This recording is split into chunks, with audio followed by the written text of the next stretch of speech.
श्री कृष्ण जन्माष्टमी कथा के बारे में जानने से पहले आपको इसकी पृष्ठभूमि के बारे में जान लेना चाहिए, जिसका लक्ष्य द्वापर युग में मानव की क्रूरता और अधर्म से सनातन संस्कृति का संरक्षण करना था। श्री कृष्ण जन्माष्टमी कथा का आरंभ भगवान श्री कृष्ण के पृथ्वी पर अवतरण के साथ होता है। पौराणिक साक्ष्यों के आधार पर यह माना जाता है कि रोहिणी नक्षत्र में आधी रात को मथुरा के कारागार में देवकी के गर्भ से भगवान श्री कृष्ण का जन्म हुआ था। जिस दिन श्री कृष्ण का जन्म हुआ तब भाद्रपद के कृष्ण पक्ष की अष्टमी तिथि थी, जिसको युगों युगों से श्री कृष्ण जन्माष्टमी के रूप में मनाया जाता आ रहा है। श्री कृष्ण के जन्मोत्सव की कथा को ही श्री कृष्ण जन्माष्टमी कथा कहा जाता है। इस दिन भगवान श्री कृष्ण की पूजा विधिवत तरीके से की जाती है। मान्यता है कि भगवान श्री कृष्ण के जन्मोत्सव के समय श्री कृष्ण जन्माष्टमी कथा सुनने से सुख समृद्धि, धन और वैभव की प्राप्ति होती है। श्री कृष्ण जन्माष्टमी कथा। भागवत पुराण के अनुसार द्वापर युग में मथुरा नगरी पर कंस नाम का एक अत्याचारी और क्रूर राजा शासन करता था। अपने पिता राजा उग्रसेन को गद्दी से हटाकर वह स्वयं राजा बन गया था। मथुरा की प्रजा उसके शासन में बहुत दुखी थी, लेकिन वह अपनी बहन देवकी को बहुत प्यार करता था। उसने देवकी का विवाह अपने मित्र वासुदेव से कराया था। जब वो देवकी और वासुदेव को उनके राज्य लेकर जा रहा था, तभी एक आकाशवाणी हुई, हे कंस, जिस बहन को तू उसके ससुराल छोड़ने जा रहा है, उसके गर्भ से पैदा होने वाली 8वीं संतान ही तेरी मृत्यु का कारण बनेगी।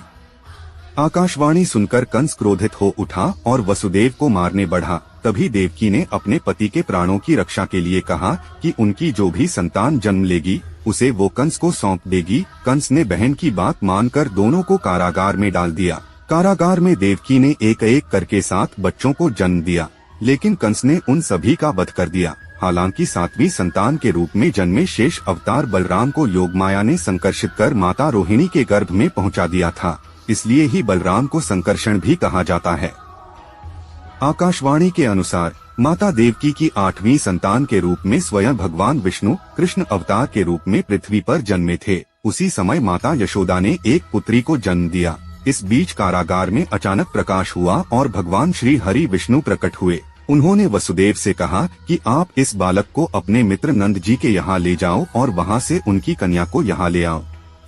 भगवान विष्णु के आदेश से वसुदेव जी भगवान कृष्ण को सूप में अपने सिर पर रखकर नंद जी के घर की ओर चल दिए। भगवान विष्णु की माया से सभी पहरेदार सो गए। कारागार के दरवाजे खुल गए।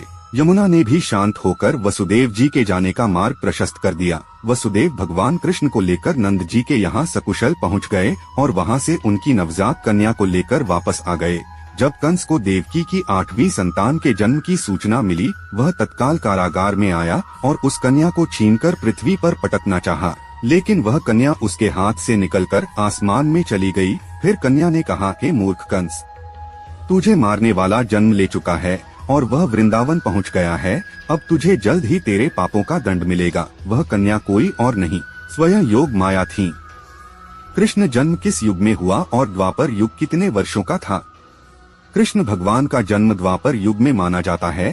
अब बात आती है द्वापर युग की, क्योंकि अक्सर लोगों को यह ही नहीं पता होता कि द्वापर युग कौन सा है या युग कितने प्रकार के होते हैं। इस पूरी कथा में भी आपने युग का वर्णन सुना होगा। हम आपको बता दें कि एक निर्धारित संख्या के वर्षों की कालावधि को ही युग कहा जाता है। युगों के अनुसार ही मानव जीवन की आयु, कदकाठी इत्यादि निर्धारित होती है। सनातन वैदिक हिंदू धर्म के अनुसार 4 युग होते हैं, जिनके नाम क्रमशः सतयुग, त्रेतायुग, द्वापर युग, कलयुग हैं। इनके कालावधि निम्नलिखित है। सतयुग लगभग 17,28,000 वर्ष है। त्रेतायुग लगभग 12,96,000 वर्ष है। द्वापर युग लगभग 8,64,000 वर्ष है। कलयुग लगभग 4,32,000 वर्ष है।